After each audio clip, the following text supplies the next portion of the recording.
think it just shows how deeply flawed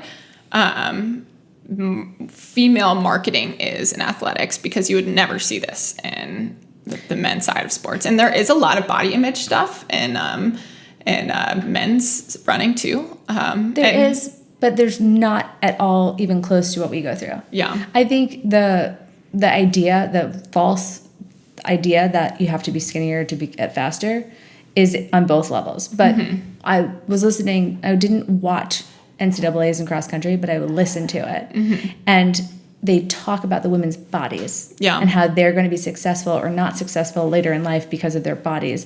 And they don't talk about the men's bodies. Yeah, and whether that's too skinny or not skinny enough, and everywhere in between. Or she looks strong. Yeah. So she's going to go the distance, and she looks not strong enough. And like, do the guys look strong? I don't know. I don't know what they look like, because I listened to it and they didn't tell me how they look.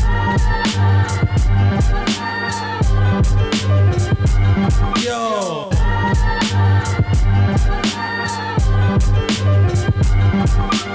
Hey, man.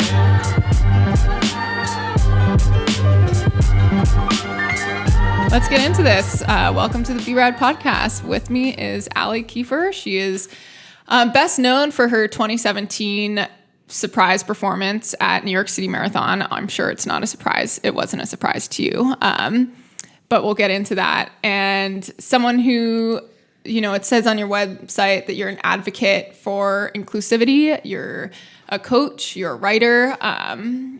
And I like to ask this with all my guests, because it's just not asked that often. How would you describe yourself? I think I'm a human. Yeah.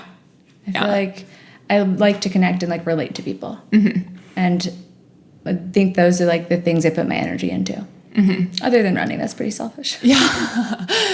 That I wouldn't have expected that answer in context to humanity, considering you just called yourself a lone wolf in our previous conversation. Where's that balance come in? I think the lone wolf is the training aspect. Yeah. Like, I didn't do what a lot of the other pro runners do, of like group up. And I mean, I had a group for a little bit of time, but I always kind of did my own thing. I had a pacer in the group. I feel like my professional running career has been a little bit lonely. Not necessarily by design, but it's just kind of the way the table's turned. Yeah. I guess I've always made like some selfish choices, which has obviously led me to being the lone wolf. But I grew up with a family that just supported, like, you do the best thing for you. And, families that, like, they didn't want their kids to go away to college too far. Yeah. My family's like, if that's the best school for you, go. Which is great, because then you have wings. But you're kind of like, I was bred to make selfish decisions that would put me ahead in life. And I think that has helped me and hurt me in other ways. That's crazy. I am the same way. My family's like, your life, your responsibility, you do whatever is best for you. Yeah. And same thing, it has kind of led me to train alone, and to like training alone, and to like growing alone and making these decisions for myself. Yeah. I mean, I met you, we were both in Colorado, and I was living in Netherlands. And the rest of the group that I was part of was in Boulder. And I did run with them sometimes, but I had a pacer, and I would come down the mountain, meet the pacer, do the workout, and go back up the mountain. Like, I liked them, and we got along great, but I never made the effort to make it something bigger than just like a warm-up together. I was living in Ned at the time. I know for a fact. Before 2018? We met in 2019. I'm pretty sure. Was it 2018? Anyway, I was still in Ned. I was in Ned that year. Yeah. Okay, yeah. We just hadn't met yet. That's crazy. I rented a tiny house. Yeah. And then I rented another place like above a Thai restaurant. Oh, yeah. Ubon? Yeah. For those of you who don't know Ned, it's like the best restaurant in Ned, which is saying something. I loved Ubon. I was there like 3 times a week. We probably crossed paths a lot. Yeah. Cool. Well, now you're in Austin. What brought you here? My best friend went through a breakup, and her dad's side of the family had moved to Lakeway, which is like a half an hour away. And she had done like job interviews and thought about moving with that ex-boyfriend, and then got the job, but didn't want to move alone. So her grand idea was that she would stay in Denver and get back with her ex-boyfriend that told her that he didn't want to get back together with her. I was like, absolutely not. Yeah. I've been hopping all over the world. I can go to Austin for a couple months. And I was supposed to do the London Marathon. So it was like, if it goes really poorly and I need altitude, because I thought that was maybe a limiter, then I would just move after London Marathon. But it was like worth a couple months of checking it out. Yeah. And then neither one of us have left. And it's great because my family is not very like super close or hang out a lot, but they do. So I have like a family I can opt into when I want. Yeah. Just That's reassuring. amazing. Yeah, it's yeah, great. I have the same thing with my fiance's family. It's great Nice. to have like an adopted family like that. And I find that I run better at sea level too. Maybe that's because I grew up at sea level, but too much time at altitude, kills me. I'm apparently not a responder. Oh, I've done interesting. all the labs and I never respond well. Oh, yeah. I mean, it's probably same for me. Ned was way too high for me. I overtrained for sure. It's easy to do up there. It's so easy to do up there.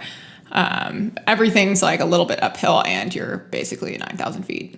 Yeah, my easy run was Mags. I'm like, oh, I know. this is an issue. Yeah, Magnolia Road is like the marathon road, and it's hard. It's because it's hard. I just love the idea of being in the mountains at altitude in like a marathon place.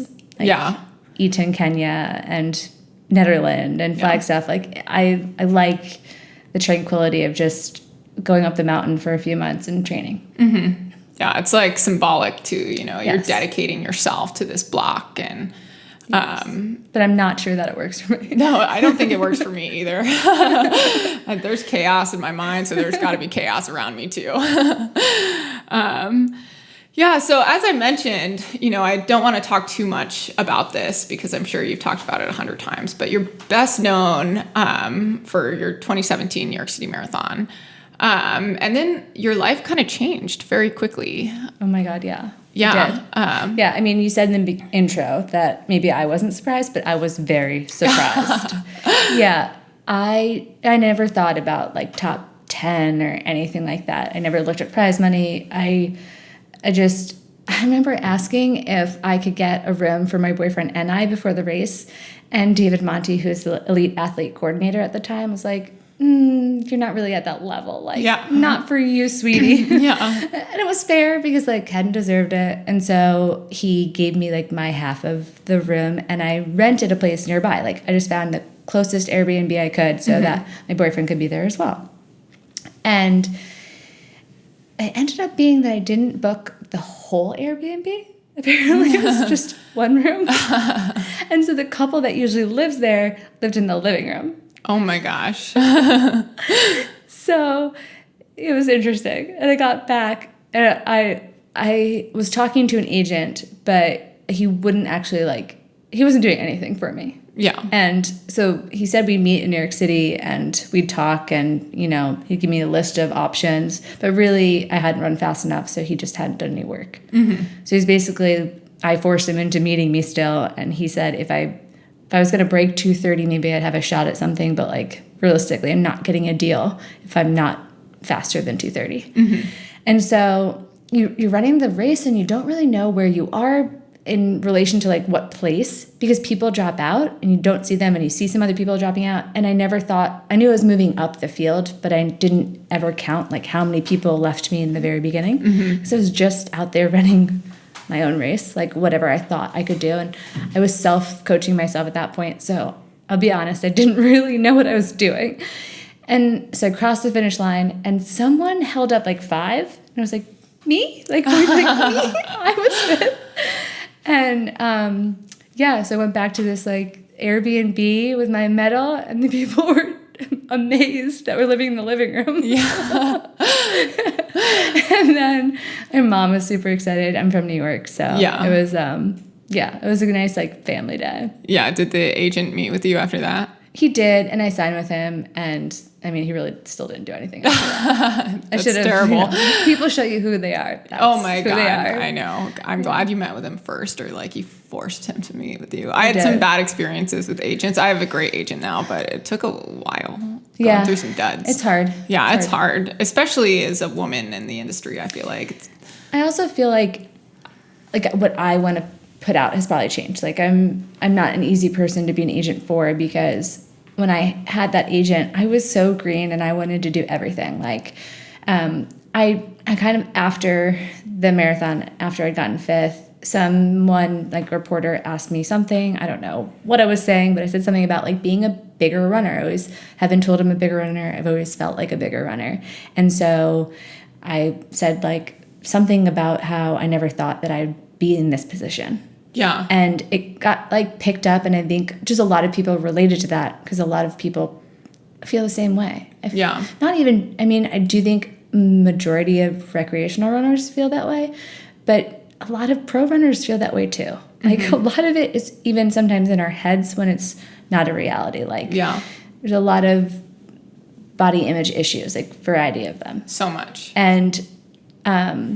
And so, yeah, I got the opportunity to write for Self, and like, I just thought all of that would continue kind of, and it kind of did. Like, which you're saying that the race changed my life. I think it did. And I think the agent I wanted then was the one who wanted to get me like all these different opportunities and like go travel the world and talk about my experience. Like, I don't know, like something big. And I feel like the agent I want now, like 5 years later, it's like, I just want to sit here and do my job and then show up at the race and crush it. And I do want to still be me and be authentic, but I don't put myself out there as much as I used to. Yeah. And I was just going to ask that, because you did, that took off. That was the theme of your race. Mm-hmm. And I imagine that that happened on accident, and that kind of does. And then all of a sudden you're a spokeswoman for body image amongst a running community. Like, this got blown up. That's how I found out about you. And me personally, having had coaches that have tried to manipulate my weight in the past, and it deeply affected my running career and self-esteem. And, I was like, oh my God, hell yeah, girl, you preach it. Everyone feels that way. But then all of a sudden you have this responsibility of being a spokeswoman, and, That wasn't the issue though. Yeah. Being the spokesperson wasn't the issue. It was the people who thought that I was too skinny to be the spokesperson. It was like I couldn't appease either side. And that got like too heavy. What? Yeah. That is crazy. Yeah. So people have a lot of opinions. Okay. I think we should dive into this a little bit, because I think it just shows how deeply flawed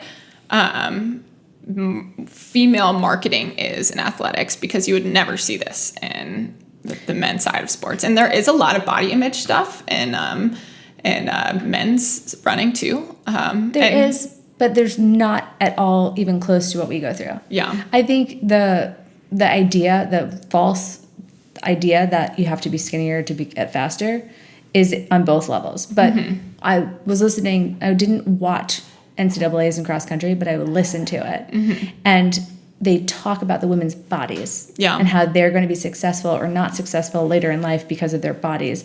And they don't talk about the men's bodies. Yeah, and whether that's too skinny or not skinny enough, and everywhere in between. Or she looks strong. Yeah. So she's going to go the distance, and she looks not strong enough. And like, do the guys look strong? I don't know. I don't know what they look like, because I listened to it and they didn't tell me how they looked. Yeah. Oh my gosh. So where was the feedback coming from? Well, I mean, I think most of it's on Instagram, or like, I wrote the Self story, and then, or if like Facebook, it's kind of all over. Like, people will just comment. And I saw one recently, because I never go on Facebook anymore, but maybe it was in like a memory or something. It came up again, and someone said like, oh, I can't believe anyone's calling this woman big, which is nice. It's just like, she wasn't ridiculing me for like standing up, but I've definitely seen that in the past of like, you don't really have authority to talk about this because you're skinny. Yeah. So. And that takes away from the whole message. you know, that it's not necessarily about the body shape as it is about the culture that we live in, you know, and the expectations. But I think that turns me into more of a lone wolf. Yeah. Oh my God. Yeah. And there was a lot of backlash. So going into 2018 New York City Marathon, now I'd had a good performance the year before. I was a spokesperson for body image.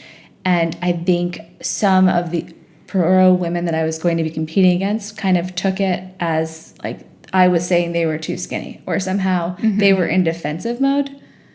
And then that was like a huge issue as well. Yeah.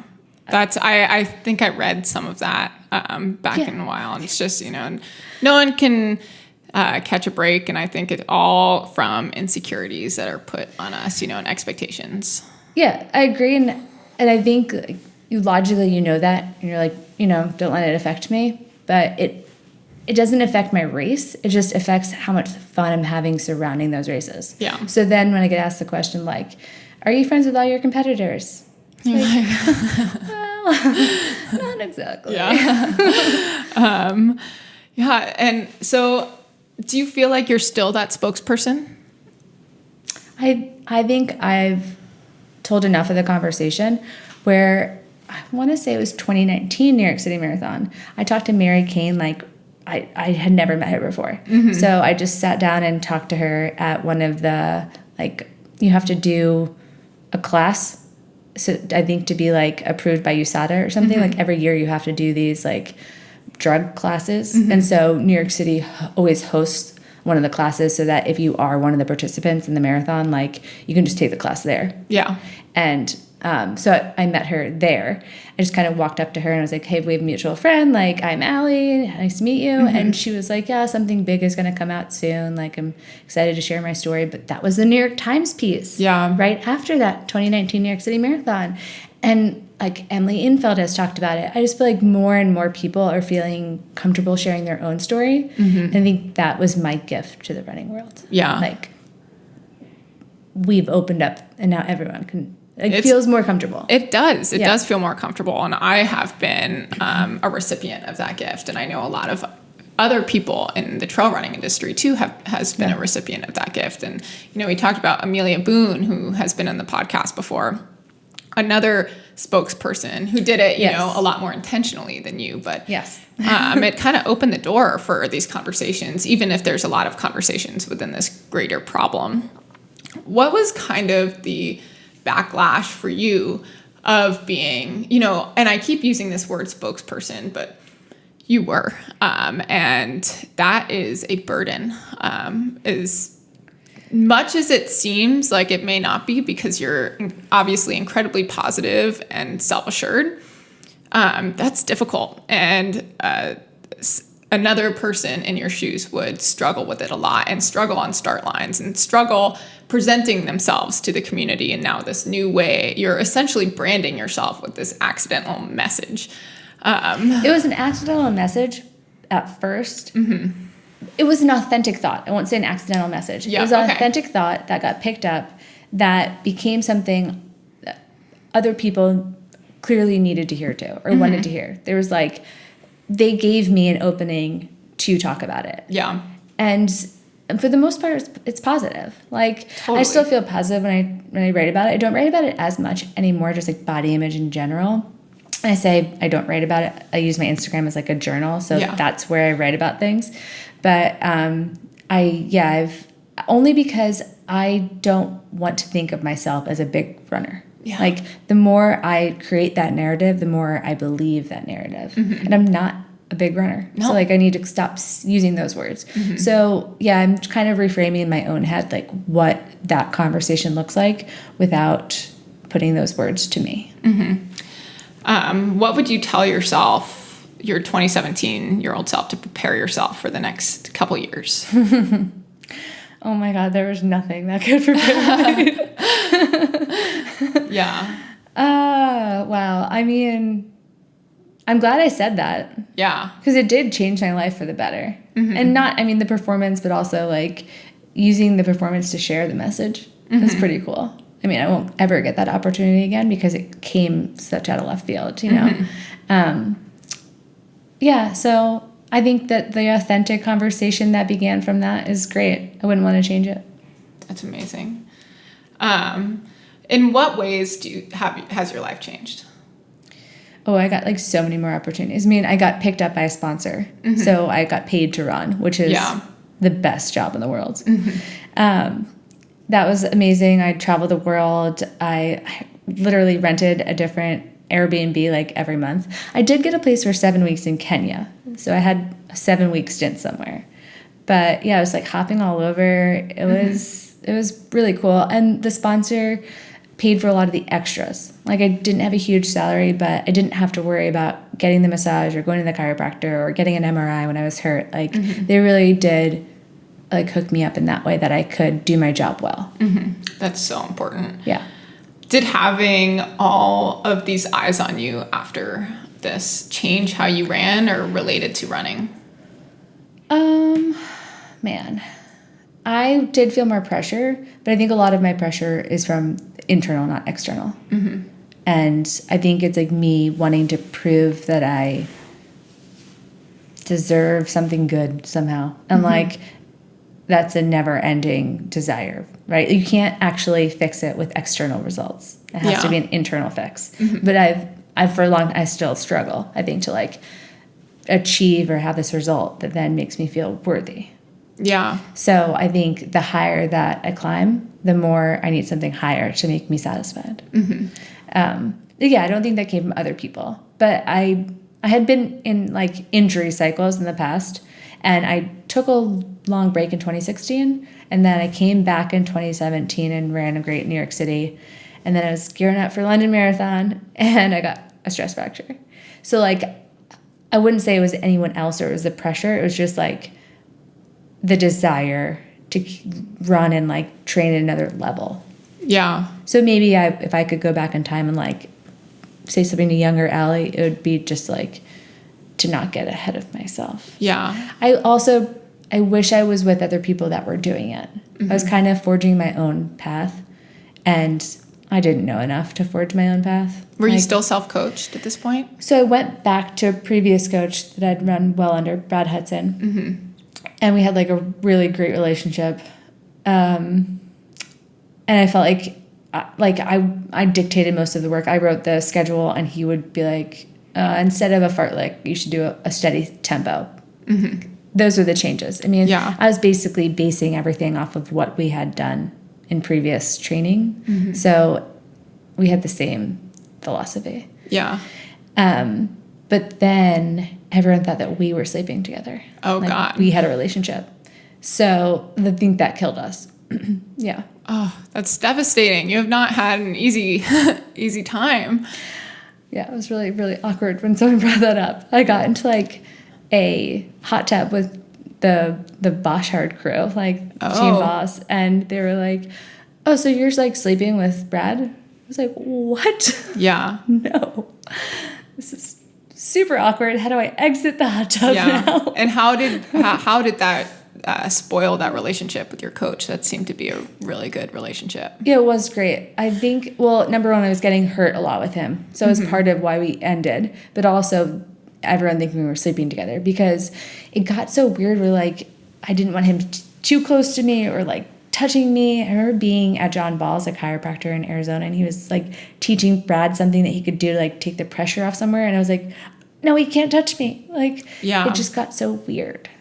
That's so unfortunate. He actually moved here with me and my best friend. And like, he didn't live with us, but he moved to Austin because he was coaching me, and I was the only person he was coaching. Yeah. But he was super unhappy. And so it's just like he wanted to spend more and more time with us, I feel like. Only as a friend. Yeah. Just because he didn't have any friends. Yeah. And I went away. I went to a wedding, and he like sent me pictures with my friend and her dog. Like, are you guys out for a walk? Yeah. Like, question mark? This is weird. And he's so like well-meaning, and I love Brad, but it was too much. Yeah, poor guy. I know. I feel bad for him too. Yeah. Like, yeah, I mean. And I bet he just wanted to be a good coach, dedicated, to what he's doing. He was a great coach. Yeah. And he is dedicated. Mm-hmm. And it's sad that like all of that ended into like too much. Yeah. But I did realize from that I need a little bit of more hands off, because being someone's only athlete was stressful. It wasn't all the other people. It was like, I'm not running well. How is he going to feed himself? So, because I was paying him a percentage of my winnings. Yeah. And I thought that way, rather than like every month a certain amount of money, would kind of make us both want the same thing. So like be more important to keep me healthy and stuff like that. But I was more just like fearful that, oh shoot, I'm in the pool again and neither Brad nor I are going to eat. Yeah. And that's, holding that stress is for me, when I'm stressed about other things, I feel it in my runs, so often they manifest in injuries, Oh, 100%. So that's crazy. Wow. You, again, total roller coaster of the last 5 years. Yeah. What else? Well, there's a few more years we can go through real quick. To bring them to me. I feel like, what is so cool about this is you were so public and you blew up so quickly. And as you said, you're honest on social media, but no one really knows what you're up to at any time. They know what you're racing and how you're feeling and how you're supporting the community, but... Is that different than other athletes? Maybe not, but I think the perception is different because you're so open and honest. I feel like, it's rare for an athlete to be as vulnerable as you have been. So it's almost like people think they know you without knowing your life. That was the initial weird thing, because I was going on dates and people would be like, oh, so like you're from West Islip and you were born in 1987. I'm like, oh my God, too much information. That's so crazy. Not Wikipedia someone and then go on the date. Yeah. Gotta like go under an alias. Yeah. But okay, from 2017 and then 2018, I ran well again in New York City. 2019, move here, training for London, second time, get hurt. And Alexi Pappas was going to start this group in LA. She wanted Brad to be the coach and us to move with her. And I was just like, didn't have the right vibes about it. Like, I knew Brad and I wasn't really seeing a future because of all the stuff going on. And like, then moving for that team when I didn't know what Alexi really wanted to do. And it seemed like she was more into the movies. I was like, I'm going to be in LA by myself. Yeah. So I didn't do that. She started the group on her own. Brad and I ended things. And I just ran with like a coach in town and some people in town and ran horrible. And I got like little nagging injury after little nagging injury. Yeah. And it was like I hobbled to the start of the 2019 New York City Marathon. And then I somehow made it like 13 miles, but ended up with a stress fracture afterwards that I didn't think was a stress fracture, but the MRI said it was. So then I took that to a witch doctor here. He was like, I don't think you have a stress fracture because this is only a few months before the Olympic trials. Yeah. I'm like, I need to start training. And we just like started running with it. Totally bombed at the Olympic trials because at this point I'd fired my coach. I had like one leg. Not emotionally well. That's terrible. Yeah, terrible. And you have this pressure from the sponsor too, right? Is that right? If I don't get top 6 at this Olympic trials, I am going to be. I mean, I figured I would be cut. Yeah, and I was cut because I DNF'd. Yeah, but you knew no matter. I mean, you felt that no matter what you did, you were going to be cut. I think if I got top 6, they had to keep me to the end of the year. And if I was top 6. You have other potentials. Yeah. You drop out, you're kind of cut whatever potentials you had. Like dropping out is not a good result. Yeah. And that just like, then after that, the world shut down. 2020. And then I did go to Flagstaff, train with Dark Sky a bit. That was really fun. I was not completely healthy going into that. So we, instead of doing long runs, we did like a second workout on the track, which was really fun. I love being on the track. Doesn't work for me. Ineffective for training. Yeah. So I ran really poor. And then I went to London, see Lone Wolf. Yep. And I just stumbled upon this amazing group and I ran with them. And then I ran really well the second half of the year, ended up with a 69-minute half marathon, the beginning of this year, dropped out of another marathon. So it's highs and lows. Highs and lows, as is sport, but for you, it's just highs and lows publicly, which is hard. Yeah, I've tried to own them because, I'm getting to the start line. I'm the one dropping out. I think, some days you don't have it, and some people push through, and that's super admirable. And I'm not saying that's the wrong choice. I just want to race. Yeah. I want to show up and feel great and run to the best of my ability. Maybe that's not a PR, but it's a good effort. Mm-hmm. And I feel like it's been a long time since I've gotten there. Yeah. I think this past one, the taper was just wrong, which is unfortunate in a marathon because you've so much a long build. What was the last one? In April, I was supposed to do Paris Marathon. Okay, Paris. And so you did it, and you dropped out of Paris Marathon, and the taper was just bad. And there's just so many variables, and it sounds like you are extremely intuitive, and you've done the best when you've been self-coached. Yeah. Unfortunately, I think I have, but I really want a coach. Yeah. And I'm so stubborn. I'm impossible to coach. Yeah. That's hard. No, I'm a mess. I am terrible. I cannot self-coach. I will run myself into the ground. Well, I think I did get run into the ground. Yeah. I mean, it's different. I also have been run into the ground by coaches. It was so much fun, though. Yeah. That's the hard part. It's the best. Until I fell off the cliff, I was really killing it. Yeah. And this is in April. Yeah. Yeah. So Monday it was easy. Tuesday would do a track workout 40 by 300. Jesus. Yeah. 12K of work on the track in short speed. Mile pace. That would kill me. And then Wednesday was easy. Thursday was a tempo. So that might be 4 by 5K. Mm-hmm. Then Friday was easy. Saturday was a long run, so it might be a 30K progression. Mm-hmm. Or 10 mile, 5 mile, 3 mile, 1 mile. Yeah, which was not just a long run. It was a long run with pace. Quality. Yeah. And then Sunday was an easy run. Wow. Yeah, that would kill me. It did eventually. It did. So I came back here after Paris, and Sarah Lancaster lives here too, and she's an amazing from the 1500 to the 10K. She could probably run a marathon. Let's be real. That girl's amazing. Yeah. And I had trained with her a little bit in the fall, so I tried to pick back up with her, and I couldn't breathe. I don't know. I think I was just really overtrained. Yeah. I couldn't do anything anymore. So I took a lot of time off. Then I went back to London to train with that group over the summer, and I got really sick. I don't know what happened. I think it might have been long COVID. I don't know, but... Mm-hmm. Well, I mean, it sounds like overtraining when I've been overtrained in the past. I had this coach that was running me into the ground, and I was living in Ned.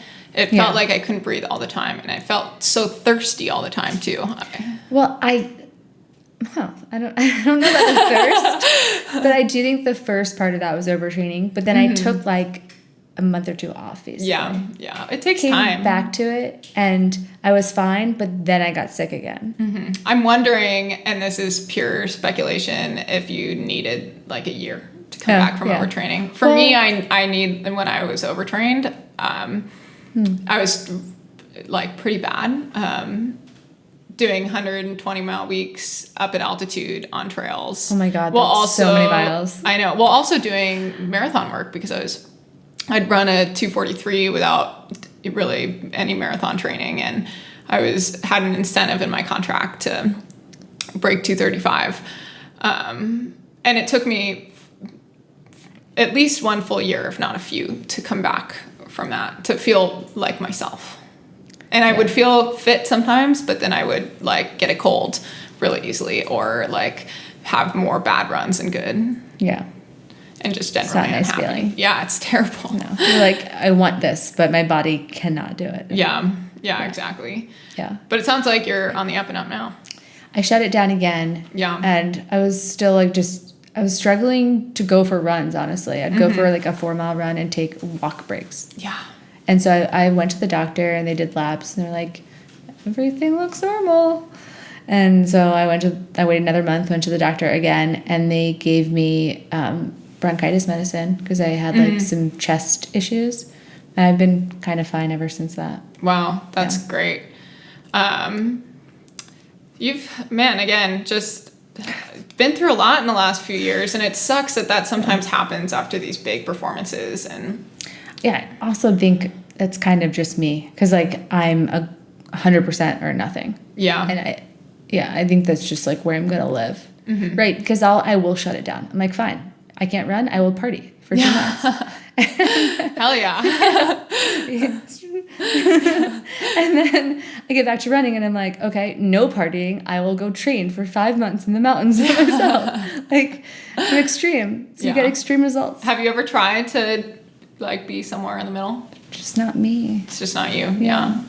I mean, it's hard. It's hard to do that. I feel kind of the same way, that I live in the extremes. Yeah. It's not me. It's really hard to keep a boyfriend this way. I've got to be honest. Yeah. What's your relationship status right now? Not good. Not good? On not dating good. Apps? Not yet. Not yet, no. Yeah. I just got broken up with, but yeah. He was like, you don't really go out anymore. She's like, yeah, no, I'm training now. Yeah, this is the switch. Yeah, you were dating party Allie. Yeah. Now you're dating professional runner Allie. I told you about how much she sucks. But, can't prepare you for that. Yeah, I can't prepare you for that. And then you can't date another runner because then when you go to party Allie, like, it's crazy. Also, all they want to do is talk about running. Oh, yeah, that's terrible. I told my fiance that he wasn't allowed to be an ultra runner. None for you. He can be a dude that runs ultras, but he can't be an ultra runner. Okay. Fair. Got to talk about other stuff. I'm trying to figure out what the right balance is, though. I feel like it needs to be someone who runs. Yeah. Yeah. Because this guy didn't run at all. And I feel like he just never wanted to grow up. Yeah. I don't know. And I just want to like sit in my pajamas and hang out and drink a glass of wine. Like not split the bottle. Like just have a glass of wine. Yeah. Then go do my thing tomorrow. Mm-hmm. And I don't want to be hungover. I'm trying to, you don't get it somewhere with running and doing that. I know. And how do you cope with the extreme downtimes in the middle of big training blocks? That's something that I struggle with is like, all right, the most successful athletes at the high level pretty much watch TV in the rest of their day. Yeah. How are you at that? Are you able, because you're this woman of extremes, are you able to prescribe or subscribe to that lifestyle when you're in this? Yeah, I coach people. Yeah. So I feel like I take on as many as I can keep in like high training. And really, it's more like there's TV on as like background noise to put me to sleep, not because I'm watching anything. Like I'm pretty much running or working on that stuff because I'm kind of slow. Yeah. After you've run that many miles, like your brain is fried too. I know. Everything is. Yeah. And then I don't watch a ton, but I don't miss the like going out when I'd rather just be pursuing something more of my life. Mm-hmm. I think really the switch is not to go back to party Allie, but like maybe volunteer Allie. Yeah, right. There's a healthier option with occasional party Allie because you don't want to get rid of her completely. That's so awesome. I don't hear that many athletes come on here and tell me they love to party. You may have been the first. I did talk about, I just turned 35 in September and I was like, I want an amazing party. Yeah, that's so fun. Did you have an amazing party? I did. It was really fun.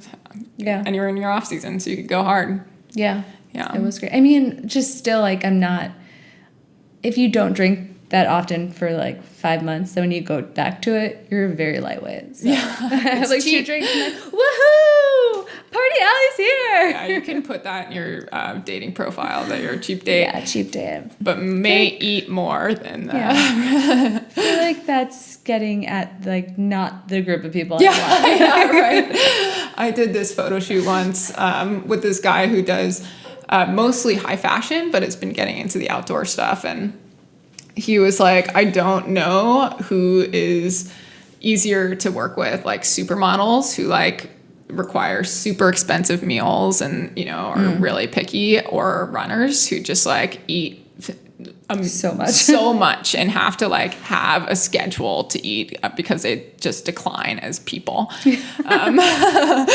If they're not So fed accurate, like every though. 90 minutes. I love that story because it's so true. It's like probably runners are the harder people to work with. Thought you were going to say because it's really hard to have a nice looking face when you're running. Oh yeah, it's impossible. Those photo shoots, they're like 1,000 photos. Is there one? I know. Tell me there's like, one. No, you've downstepped every single one of these. And the other thing is like no one's, dressing up for them or putting on makeup. No. And it's just, I got told when I was with my other sponsor, Solomon, I, do these photo shoots and it's secondary to my career and I wasn't wearing makeup. I didn't even own makeup. And then my manager called me and said that I had to start wearing makeup for these photo shoots. And I'm like, are you kidding me? You wouldn't have to do that for if I was, You're a dude. If I was a dude. What? I know. I didn't, but I got dropped. So maybe not for that reason, a lot of reasons, but like, Yeah. it's just one of those things. It's really difficult. But anyway, speaking of photos and like that expectation and content creation and having to be front facing, we touched on it a little bit, but I want to hear more about, your relationship to your fans, which you do have. And I know you seem pretty distant from them. But I know that's another responsibility and people are looking at what you say and looking to you for advice and people you don't know.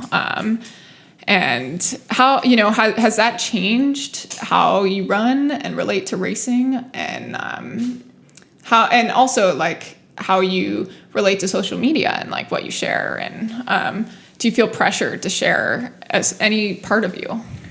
I feel like there's like I make some of my money through marketing on Instagram. Mm-hmm. So I think there is a bit of like having to keep up with it because number one, you're not worth anything to a marketer. If like you're not going to get paid for a post if you don't have a following. Yeah. If you don't post. And I also don't want to just do sponsored posts. Yeah. Like, I mean, I only pick things that I think are actually useful or that I would use or that I do use. But on top of that, like, I don't want each post to be a sponsored post. Like, So yeah, from that perspective, I feel like there's got to be a storyline for people to follow if I'm asking for people to support me, because I've actually written about the sponsored posts before. Like, what do people want to see? Yeah. Do people not like them? Or are they fine with them if like it's only good quality stuff? Like, where is that kind of at? And so I think it's just that my due diligence is to keep up with it. I also use my Instagram as my journal. So when I think the more like emotional I am as a person, probably the more I post. Yeah. And then people are like, you seem like a nice person, but like, are you okay? Yeah. Like, wow, I was a little too real in that one. Yeah. What's an example of you being too real? Yeah. Okay. So I wrote that like a year ago. I put a picture of me a year ago training with the girl Sarah Lancaster I just brought up, and we were like knocking off splits, killing it. Mm-hmm. And then I wrote like what I was doing and like what my life was like then and what my life is like now. And that I want to be running, but it's like hitting my head against the wall because I take walk breaks in a 4-mile run. Like, I am not well. And I like kind of at that point thought like, I'm going to run a great half marathon. I'm on the way to another marathon. Like, I'm going to get back to where or be better than where I was. Mm-hmm. And it's not even just the like result there, but I like the action and the discipline and the pursuing. Mm-hmm. And I feel like I've kind of been robbed of that recently.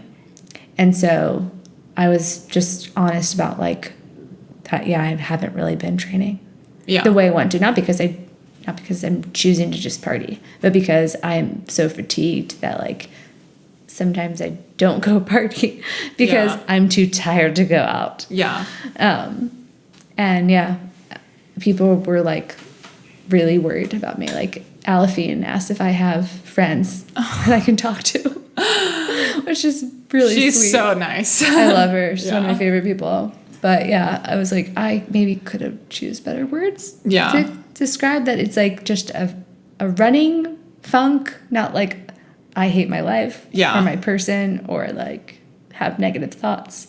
But when you're presenting yourself as a runner and that's your whole brand on social media, and I cringe saying that, but it's true for all of us. When running isn't going well, the assumption is that the person is also totally unwell. I think that's on us to then show other sides. Yeah. And I think the problem that I run into is like, it's not that I don't want to show it. It's that I don't want to take pictures that I'm out to dinner with my boyfriend. Yeah. Or ex-boyfriend. Like I want to like live an authentic life too. And it's hard to do that when you're like filming the whole thing. And it's so easy to put social media in the category of work because it relates to running, and that's who we're presenting ourselves to the community. It's something I love this question, and I love to hear everyone's thoughts because it's something that I've struggled with. And my sponsor Brooks, has been rightfully so very finger waggy at me at some points, like, you have not posted in like 5 months,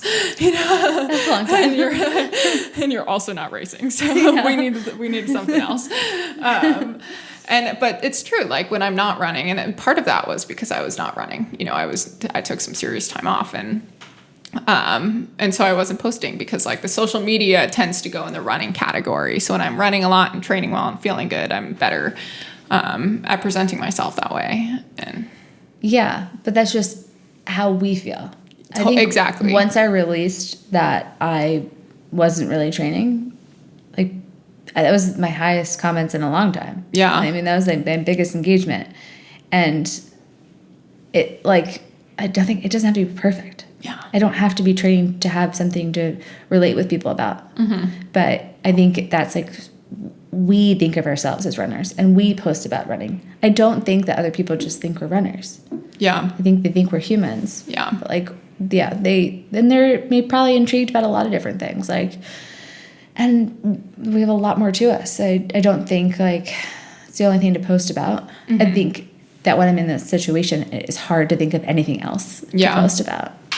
Because I've been in that situation too, where I don't post for a while and I'm like, what do I have to say? I'm just doing nothing over here. In my pajamas, trying not to finish the bottle of wine. Yeah, but that's relatable. Yeah. Like people go through struggles, and I think that's like what I've mostly used my Instagram account for now is like talking about the struggles. Yeah. The highs are only highs because you had lows. Yeah. Right? Like, and I feel isolated when I'm in this low point or like not running well or don't know what to write on Instagram. But everyone is going through similar things. Like, Yeah. It's only isolating because I'm not talking about it or not sharing it. And I'm not sharing it maybe because I'm not going for runs with people and I'm not posting on Instagram anymore and I'm not connecting with my friends because I'm just sitting inside drinking the bottle of wine. So, like, I think that's like on us. Yeah. To be like, hey, I'm doing other stuff. What are some of the other things that you do that's not partying? I love my dogs. Yeah, me too. Yeah, they're actually my ex-boyfriend's dogs, so I think I'm gonna have to give them back soon. Both of them? Yeah. Oh. Oh my god. And my dog died over the summer. No, I'm Yeah. so sorry. I know. He was 15, so he had a really good life, but yeah, I mean, he was just with me for so much of it. Yeah. My sister was killed when I was in college, and I got the dog right afterwards, so I'm like, it was a big mourning experience, but then I got this boyfriend with 2 new dogs and was like, okay, this is kind of all right. Yeah.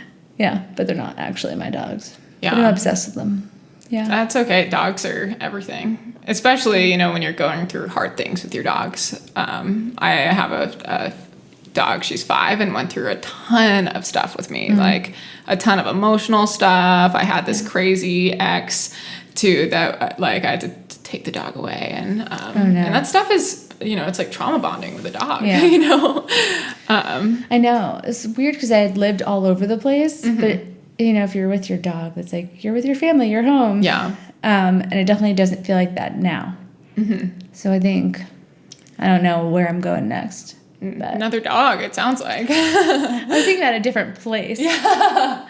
But yeah. Yeah. I think I'm ready for a restart. You are. Where are you thinking right now? don't know. Yeah. When you're looking at spots, are you looking at spots to run in or? Definitely. Yeah. So I really like hiking as well. I went to San Sebastian over the summer, which is in Spain, and there's 3 beaches in town. Amazing food scene, and like hiking trails. They're runnable, like right from town. So, but that's in Spain. Yeah. It's pretty far away. Yeah. But like somewhere that I could bike and be at the beach and be at the mountains all in one would be amazing. Yeah. If you want to take me to Hawaii with you, I would. Yeah, I got a spare bedroom. It's it's nice. Our family's there. You can play with my dog. Perfect. It's great. What kind of dog is it? She's a Heeler and Schnauzer mix, so like okay. she needs 2 runs a day, so yeah, you can have one of them. Okay. That's my only stipulation. My dogs are so lazy. Yeah, I think I love having an active dog, but sometimes I'm like, it would be better for my running if I had a less active dog, probably. Yeah, you wouldn't overtrain as much. Yeah, and it's not that I overtrain, it's that my running, it's great in the off season because it makes me get out and run. They're her runs. I'll stop, I'll walk, we'll play with the other dogs. But when I'm training with her, my training is not effective, I found. My coach this year, I had a really hard couple years myself with training and performance. And part of that was, life stress. And then I have been trying to come back for the last year, and I'm getting there. But part of it is like you got to stop training. When you're in a training block, you've no more dog runs. I'm like, I'm gonna have to hire a dog sitter, which is crazy. Yeah, but it's true. Yeah, it is. Yeah, I have people I coach that like go to group runs. I'm like, I want you to connect with people. Like, not for this workout because you're not doing the workout at all that was written. Yeah, I know. Yeah. And it's a balance, that's a balance too of like, where do you find the dog runs and where do you find the social runs? And where do you focus on yourselves? And, there's seasons for everything. And I personally have found that I need to be more intentional with my seasons. I think being intentional makes us all better, but how much do you want to sacrifice? Yeah. And I don't really like that word because I don't see it as a sacrifice. Like, you also have a partner. So it's like a partnership of taking care of the dog, maybe? Yeah. I don't have a fiance, so maybe don't take my advice. No, it totally is. When he's in town, easier. It's way easier and way better. He definitely takes the dog running when I'm in the training block. But this was the first real training block that I've done. That was this last one.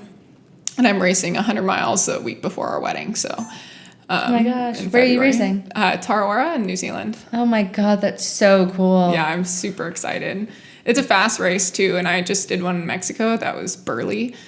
And I'm trying to get some leg speed back. I'm still want to go for a fast-ish marathon time, sub 2:35, I think. To go to the trials? Yeah. I was going to go to the 2020 trials. The standard was a little bit slower then, so I got in with a 2:43. But I like running fast. I came from a track background, and I don't want to lose that part of it because I have so much fun. It's fun to be road fit, Yeah. Everything feels good. Nothing feels good for me right now.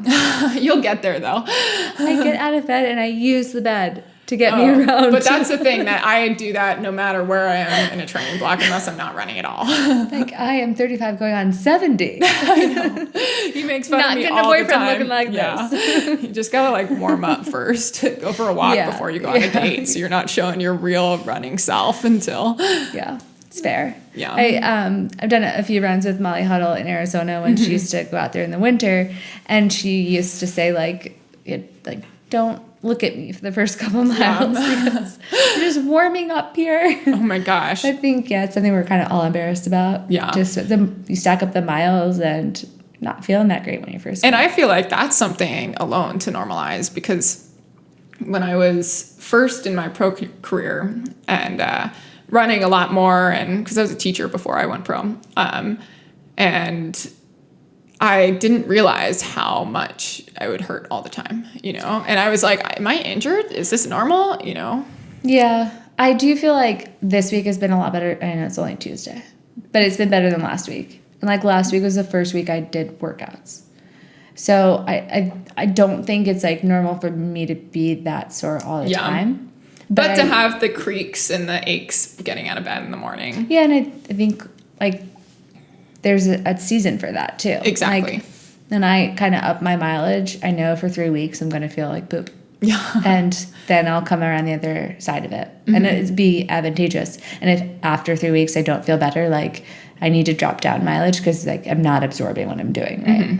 But you have to listen. And so I think if I went to the 4th week and I was still so creaky and like everything hurt all the time, like I gotta switch something up, like get yoga in my routine. Or I even thought just like taking a walk around the block after I get home from the run, like maybe just a cool down. Yeah, that's been huge for me is the walks right after my runs. Like, and before I start walking a lot of times. And I realized that for me, cold weather, just like I get hurt when I'm running in the cold. Move to Austin. Yeah, well, I'm in Hawaii. Yeah. So same. Yeah, same, just minus the ocean and the family. Yeah, the lake is nice. Beautiful lake. Yeah. So who are you coached by right now? Are you self-coached? Yeah, I would love to go back to the coach I had in London, but I'm like not ready to handle that training. Yeah. Oh yeah, I can't.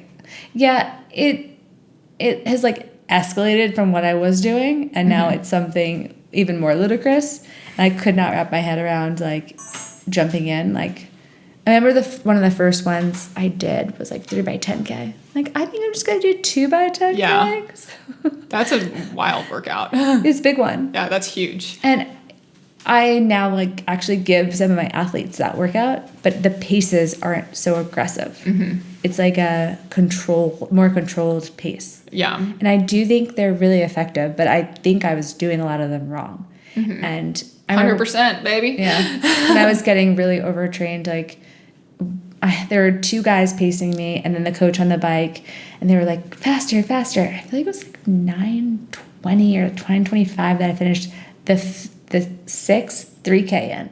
Wow. It was really, really fast. I'm like, I wasted the energy during that to yell at them and be like, it could just feel easier rather than go faster. But I think I was realizing like I'm like putting way too much effort out. This is like unsustainable. Yeah. I was emotionally like breaking down, which is interesting that I used to break bones, but now I think I've done so much strength work. I don't break as easily, but I emotionally break down before I physically do. Yeah. And I think it's a huge lesson that I try and tell my athletes all the time, like, hey, workouts aren't races. You know, you got to save that mental energy and physical output. And you can have one like race stimulus workout, a training cycle, or 2 maybe if you're a high level athlete, but everything else should be like at 85%, I think, you know? Yeah, I think it's interesting. I feel like different people athletes need different things. So some people I'm like, how did they run 301? The next one I'm like, well, how didn't you run 301? But people are different. That's so true. As long as like their expectation, you know, you want that to like be meeting them. And one girl I have in particular, like I've tried to bring her effort down a bit because I just don't feel like her race results were showing like what she was capable of from her workouts. But if she had to like slow some of that stuff down. Yeah. And then for other people, I know they're going to have like surprise me race day, and that's amazing because it's so much easier to run that way. It's hard to be the person who's the workout hero who really doesn't mean to. Like they're just really good at suffering, I think. And for me, I've seen, I coach athletes too. And I've seen like the people who are workout heroes are always disappointed on race day, because they leave it out, you know, in training, and I can't give them the training that they need to do to maximize what they can do on race day. Might be nothing wrong with your training. They just need to do it at like 70%. Exactly. Yeah. And so I have to pull their training way back, which like creates friction. If they, you know. Yeah. Well, this is something that I get into a lot. Like, do you give people what they want or what they should be doing? It depends. It depends on the athlete. You know, most of my athletes I've been coaching for, most of them over 2 years, a lot of them around 5 years. So, you know, we have a rapport. And it depends the cycle, it depends what they're training for and how serious they are about their goals. Sometimes I have one athlete that's racing CIM. She has a lot of potential to break 240, mom of two, and super dedicated. I will tell her, I'll get real with her. I'm like, you have to, you can't go race a 30K trail race 2 weeks before CIM. No, or do this like crazy trail run. And she needs that. And that's how she performs best. But I have one athlete that I think if he doesn't follow what he wants to do, he performs worse, How about you? Yeah, I'd kind of just say, like, if you don't want my expertise, then I feel like we're probably not a good fit. Yeah. I mean, I'm okay, like, yeah, this off season and you're skipping some of the runs, that's fine. But if you just want to do what you've done before, then I feel like I'm doing myself a disservice. Like, I'm not really coaching you. Totally. I know it's a paycheck, but I don't want it. It's not worth it to me. And that's the thing, and that's the thing that I've learned as a coach is not every athlete's going to be a good fit. Yeah. And it takes confidence as a coach and as the athlete to realize that, And I've learned that, like, with talking to therapists too. I used to think I hated therapy, but I just hated my therapist. Yeah. Until I found a good one. Yeah. There are bad ones too. Or just like dating. Bad, yeah. So you've evolved a lot as an athlete and as a person. Can you attribute a lot of like this evolution that you've had? And I've just heard, you talk over the last hour or so and described yourself around New York City Marathon 2017. And now you've seemed to step, we have seasons of stepping into ourselves throughout our life, but it seems like you're in that season right now of like, I go 100% or nothing. I like this. Yeah. I can step away and I can also dedicate myself to running. Do you think those, how have you evolved that can be directly tied back to this crazy life change that happened in 2017? Well, I think 2017 gave me the confidence to like be myself. Mm-hmm. And then I like put that out there and I liked when people liked it, but I was sad when people didn't like it. Yeah. And it doesn't affect me as much anymore. Mm-hmm. And like, I kind of just I'm me. I don't care about the likes on Instagram anymore. I care about the comments because I feel like those are the people that actually care about me. Mm-hmm. I know we don't really know each other, but we sort of know each other. Yeah. Like if you put out your inner feelings on Instagram and people connect and they respond to it, I know I haven't done the best job recently of responding, but I want to respond to every single person because those people like were there for me. Yeah. And I think that's cool. So yeah, I mean, like, I think I just respect myself as a person a lot more now, where I would like kind of sway more with the wind before and do what other people thought I should. And just, I am who I am now. Yeah. I'm too old for that, Never. Not changing. How do you think the next 5 years will change? And what do you want from the next 5 years? And how do you hope to evolve? Like, what are you working on right now? Oh man, it's a tough question because I literally got broken up with yesterday. Whoops. Not funny. I'm just kidding. It's kind of funny. The hard hitters. So I was thinking that like after 2024, my life would segue into like a family life. Yeah. But that doesn't look like it's happening. So, I mean, I'm coaching and I really enjoy that. I want a little bit more of like connection there. Mm-hmm. So I do think like NCAA cross country and track coach. I like that. I haven't volunteered. I feel like that's where you have to start, which is somewhat annoying. So yeah, I think that's my first step and like kind of make changes to move that direction. Mm-hmm. Cool. I definitely want to go like run through 2024. Mm-hmm. I envision myself like growing old running. So like being like the 80s, like Masters runner of the year. Like, I love running. Yeah. So I mean, I thought like before 2017 that I was never going to PR again because BeRad had coached me and made it to the Olympic trials in 2012. And it was like, this is as good as it gets. Like, I never thought I was super, super talented. I mean, I never made NCAAs as an individual in college or anything. So I thought like getting to the Olympic trials was a huge accomplishment, which it is. Mm-hmm. And like pat yourself on the back, move along to the next thing in life.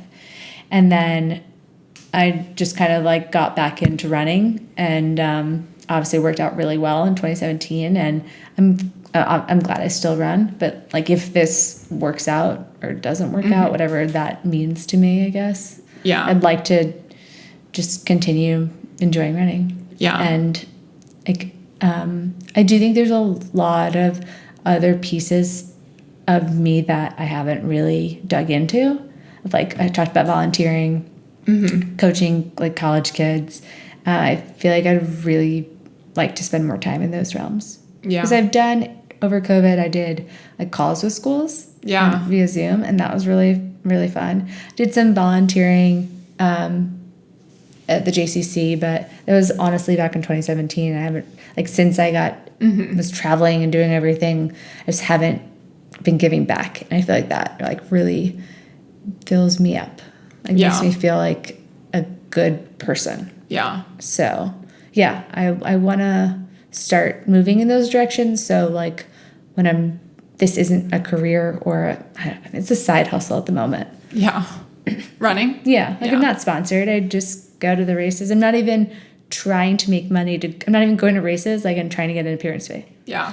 Do you want to be in that position again where you're sponsored and... I just think it doesn't matter. Yeah. Like, I felt pressure from the sponsors to make them happy. And this is my own issue. It's not with them. Like, they sponsor you, you're supposed to run well. Like, that's how it goes. There's nothing wrong with how they set it up. But that didn't help me perform at my best. Yeah. Because when things were, like, really going downhill, 2019, 2020, I thought, like, oh, my sponsor and I have this, like, commitment to each other. Like, we're both equally invested. And, like, if I do well, it's good for them. And I feel like they watched me, like, go downhill without, like, throwing the life raft. Yeah. And it's not really their responsibility. So I don't want to say that that's wrong on their part. But I don't think it was as much of a partnership as, like, I want my life to be. And so if something really authentic came across, like, I'd be into that.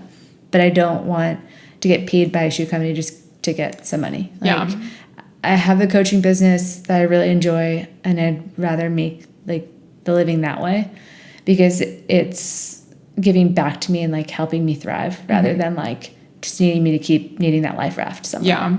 Yeah. That's something that I learned in my less than ideal partnerships, in air quotes, is that it wasn't going to work if it wasn't authentic. You know, it just, like, and the team aspect and it truly feeling like a partnership and we're growing together is super important to me. And I think for me is important to perform well too, you know, because I don't want to feel like I'm just putting on a face for, you know, or selling my soul. Yes. You know? But that's how it feels like. Because you go into interviews and they're like, so how's your sponsor? You're like, great. Yeah, I know, like, I'm so happy. Just got an email that they hate me. I know. Great. Also love the shoes. Everything they do is perfect. You know, and creating an environment. That's why I talk really openly about Brooks and my relationship with them and be like, yeah, I got in trouble with them. And it was rightfully so. And I was not upholding my end of the partnership. And they're a big company, and that's hard to find. And I'm so grateful that they had honest conversations with me before they dropped me. And so, like, I can honestly say, like, no, they're not a perfect sponsor. That doesn't exist. But we work together when there's things that go awry. And, like, I would rather not be sponsored at all any day than have anything less than, like, a communicative relationship. I mean, you need that for a partnership to work. Yeah. Any sort of partnership. Yeah. Exactly.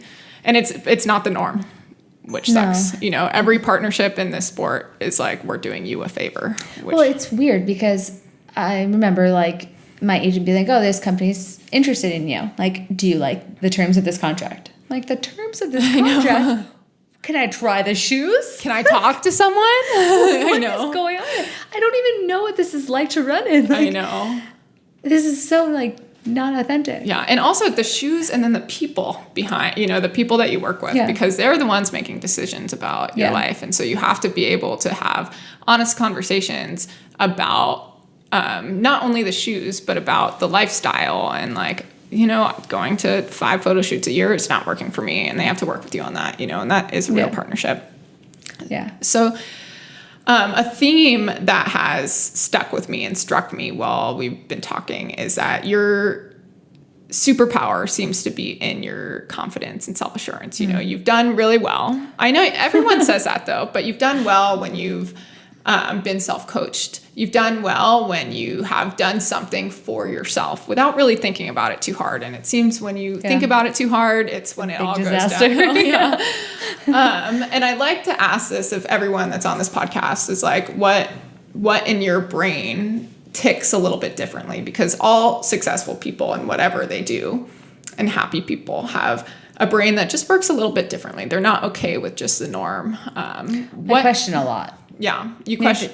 Did a lot within yourself or within the greater picture of life? The greater picture. Yeah. Like rules. Yeah. I'll follow rules if they make sense. If they don't make sense, I don't follow the rule. Mm-hmm.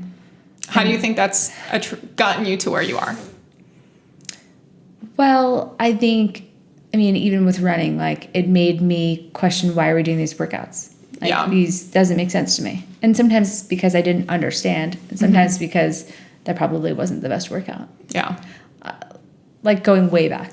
Mm-hmm. So in high school, I walked a workout in high school because the coach couldn't explain how it would make us better. And I had a private coach on the side. And I was like, I'm just going to do the private coach's workout, but I'm going to get tired doing this stupid workout. Yeah. So I'm just going to walk. He said he was going to cut me from the team if I didn't do the workout. So I walked the 200s. Mm-hmm. And that's ridiculous. That's a stubborn person. Yeah.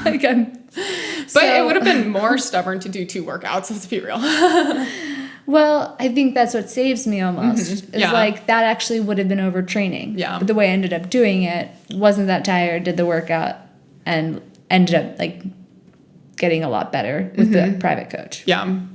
So, I've always like asked questions, been inquisitive. Mm-hmm. And I think that rubs some people the wrong way because some people get defensive from questions. Mm-hmm. I honestly want to learn, but I should probably work on how I frame the question. I was just going to ask that. Yeah. That's something that, Carson and I deal with a lot, and it's made us better. Carson's my fiance. And, we, because I'm a running coach and I've been in this industry for a long time, and I say things sometimes that's like blatantly obvious to me, and he hasn't been in the industry for a long time. So there was a bit of friction at first about me, and part of it was how the questions were phrased and part of it was me not, being patient in my explanations. And it takes a lot, but it ultimately questions are good, and it makes it, if everyone's open to them, it makes everyone better. Yeah. But I think it helped me learn and then be a little bit more like purposeful or like intentional about how I go about the craft. Mm-hmm. And I think that allowed, like, I'm easy to switch off. I don't think I'm a like type A person. I'm not crazy overthinking every little thing. Yeah. Go do the workout. If it's too hard, I either cut it or slow down. Like, I think that,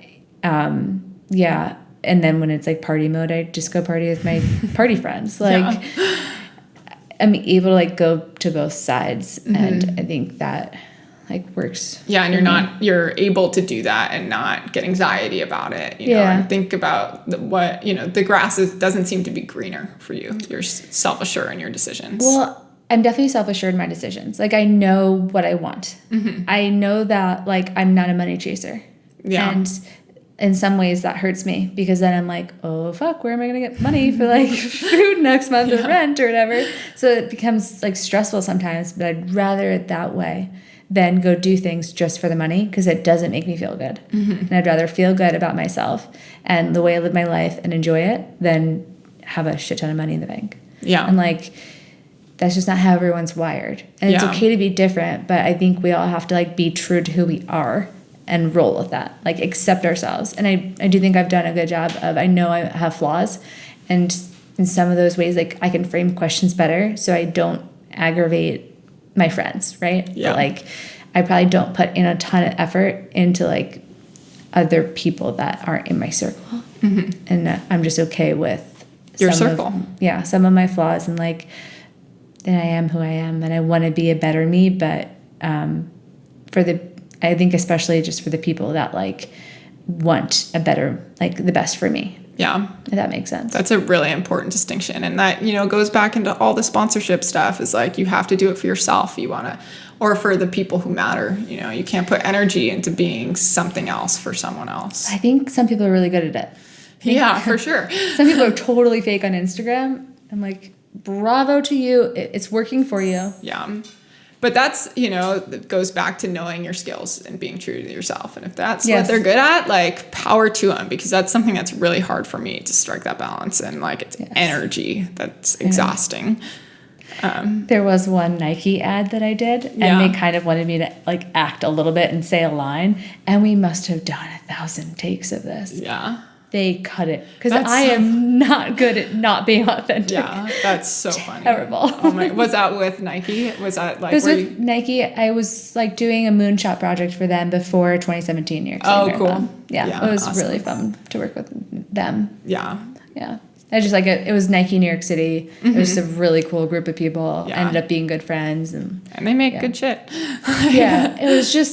It was fun, and it was authentic, and it was really a partnership. Like, that's cool. It was no money involved, but it was. They're the reason why I succeeded at 2017 New York City Marathon. Did you happen to work with Kristen Moore? Do that? No, she was the head copywriter for Nike Running at the time. Anyway, we have to wrap this up. It's been so fun chatting with you, but I have one question left, and I ask all my guests because, again, everyone thinks they know you, and everyone thinks they know all these people that we chat with. But what is something that you're super proud of that your fans might not know, or that you've never really talked about?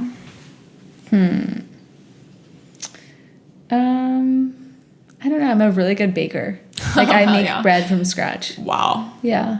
But I feel like I've put that on Instagram at some point. Yeah. Maybe not all the time. But like, if I made lasagna for Christmas, but a butternut squash one. I mean, not for Christmas, for Thanksgiving. But I made the noodles. Wow. Like, yeah. Do you cook in high training too? Do you cook a lot when you're... Yeah, I do a lot of meal prepping. A lot of it in advance, and then just heat stuff up as I'm like hungry. I cannot do that. I'm terrible. Oh. See, this is why I should come to Hawaii with you. I know. Honestly, seriously, move in. Awesome. Well, do you have any last words? No, that's it. It was great chatting with you. Yeah, it was great chatting with you, Allie. Thanks so much. Thank you for having me. All right. Cat out. Cool. That was fun.